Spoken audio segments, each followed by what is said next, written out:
Hello and welcome friends. Today we will discuss international relations topic in detail. Now international relations is a part of your general studies paper 2. It carries 50 marks weightage, minimum weightage in mains. Now in today's video we will discuss what exactly should be the approach for international affairs, which books we should refer, what's the relevance of current affairs, and then we will discuss how the study should go on for international relations, and we will discuss all this with mains and prelims questions together. So let's start the video. First, what exactly UPSC want to check via your international relations? Now UPSC wants that you should have enough good understanding of global affairs. Not only that, you should have ability to analyze and interpret the international events which are happening around you. So it covers comprehensive framework. Then comes the next question. So what exactly is the syllabus of UPSC? Now this is what the syllabus of UPSC, what it covers. First, India and its neighborhood, its relation with neighboring countries, then bilateral relation, regional and global grouping, then effect of policies of politics of developed as well as developing countries on India, then Indian diaspora, and then important institutions. Now you may feel that sir, syllabus is quite small. No, it's not like that. Listen carefully. The moment you say it's Indian neighborhood, don't you think that itself means you're supposed to cover India and its neighboring country, means Pakistan, Bangladesh, Afghanistan, Myanmar, Sri Lanka, Nepal, Bhutan. All these things you have to cover, please. Then you have to cover bilateral relations. Now then comes the next question. So what do you mean by bilateral relations? Bilateral relations mean India and any other country, say for example China, or India and its relation with Russia, or India and its relation with United States of America, and so on. Or regional and global groupings. For example, we are supposed to discuss here institutions like SAARC, ASEAN, European Union. What are the reasons for their success? What are the reasons for their failure, if there are any? And what are the ways for improvement? Then comes the third topic. So what exactly is this topic? Effect of policies and politics of developed countries and developing countries on India. Will it affect? Answer is yes. Now don't you think the latest current affairs we will take, that Russia-Ukraine conflict,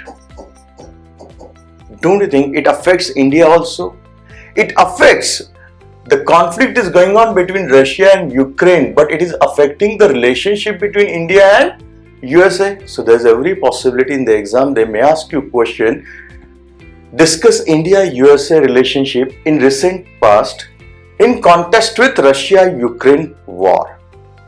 So here you should be aware about all details, basic detail about the issue.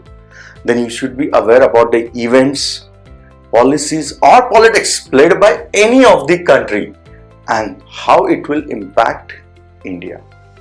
Then there is a topic called Indian diaspora, means Indians who are living abroad or other PIOs and NRIs and so on. And what is the effect of them on Indian foreign policy or how they help India. And then we are supposed to discuss certain international institutions which are important. Not all institutions, but important institutions which are in news. Say for example, we are supposed to discuss United Nations, IMF, World Bank, WTO. Then what are these agencies, what are the structure, what is the mandate? All these things are covered. So if you look at the syllabus which looks very small, and if you try to study it's too huge, it may become entire one paper also.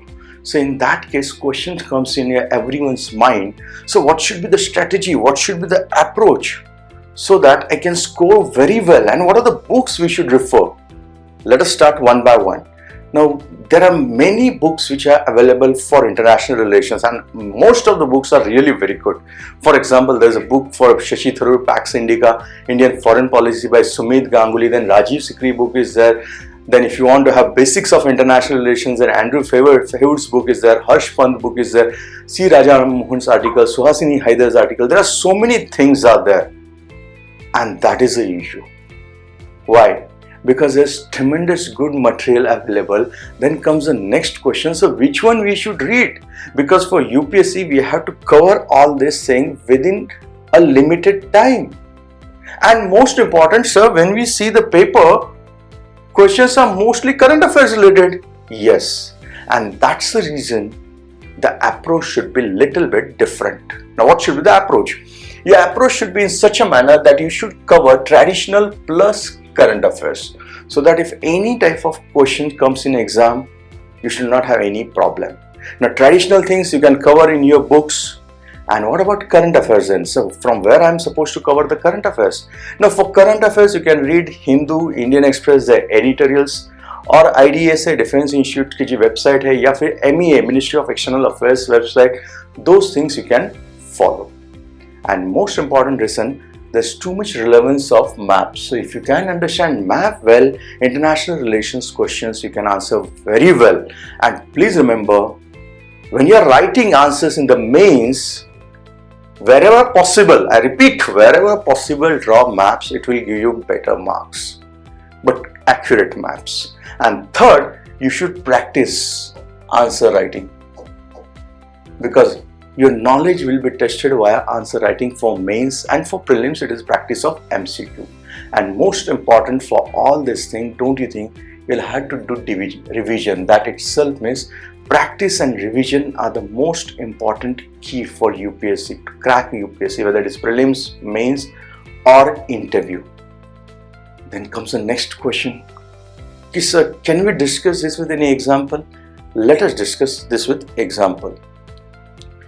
Now, this is a question which is a combination of both. A neutral India could be the best bet to keep world order stable. मतलब दुनिया की जो order है उसे stable रखने के लिए neutral India सबसे बेहतर है. Discuss above statement considering Prime Minister Modi's visit to Russia recently. Now, don't you think Prime Minister Modi's recent visit, that itself means this question related with current affairs?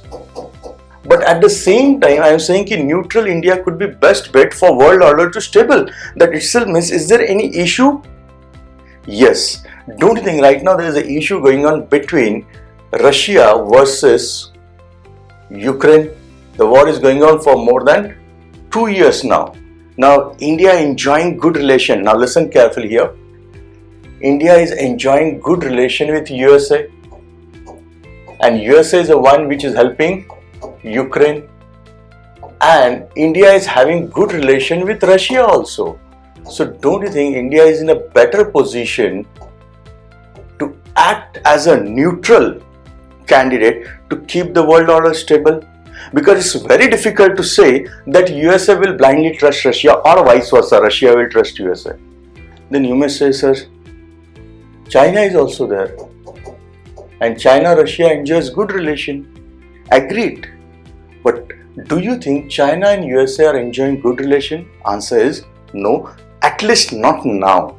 So don't you think whether it is USA, whether it is Russia or China, they can consider India as a best one, and neutral India can be the best bet to keep the world order stable. Then comes the next question. So what's the relevance of map here? Now if you look at the map, don't you think Ukraine is just bordering to Russia only, and most of the Russia's major cities are on this side, this part. For example, the capital itself, Moscow. So if NATO or NATO expansion is towards the eastward side, that is Finland and all these sides, don't you think it would be a direct threat to Russia? And that's the reason, that is one of the reasons Russia said they have started the war. So if you know, that itself means to answer this question, you have to understand first why there was a conflict between Russia and Ukraine. To understand that, you have to understand NATO. Then you have to understand why NATO was started, what was Second World War, what's the relationship between India, USA and USSR. Then what was Berlin Wall collapse, 1991, Soviet disintegration. Then you have to discuss that with the current affairs. And in this case, if you draw the maps, it will give you better marks. This is one example. Now, second example I can give you. Now, second example is from the prelims point of view. I decided with reference to river Tista, consider following statements. Following statements are given, 3 statements. The source of river Tista is same that of Brahmaputra. Second, river Ranji originate in Sikkim and it is a tributary of river Tista. Tributary means जो एक नदी जो उसे मिलती है, छोटी नदी. Third, River Tista flows in Bay of Bengal on the border of India and Bangladesh. Now, is it possible for you to mug up all things? No. There's a sky is the limit, so it's not possible. And better you should avoid that. So what I said, for international relations, always go for maps. Maps are the best source. So listen here. If you look at the map here, don't you think you can easily identify Bangladesh? Right? Now here there's Sikkim and the originates of your river. Now don't you think in this case, if you understand map well, you are exactly aware where Tista is originated. Tista is originated in Sikkim. So the origin is same as Brahmaputra? No, Brahmaputra to upar China se hai. So obviously first is wrong. If first statement is wrong, go for method of elimination. That is, A cannot be the answer and D cannot be the answer. River Ranjit originated in Sikkim and it is a tributary of River Tista. Answer is yes. So second statement is right. River Tista flows in Bay of Bengal on the border of India and Bangladesh. क्या India and Bangladesh के border पे flow करता है? Answer is no. River Tista आगे बांग्लादेश में जाता है, वहाँ वो दूसरी नदी को मिलता है ब्रह्मपुत्र को. So तीसरा statement तो wrong है. So answer is 2 only. Don't you think I have solved this question by having the knowledge of the maps, and that's the relevance of maps in international relations. So when we cover any international relations models in the class also, we see to it that maximum practice should be there on your writing practice and map based understanding, and obviously conceptual as well as current blending, which helps you to score very well in examination. I hope this video has solved all your queries about international relations. If you like the video, please like, share and subscribe. Thank you very much.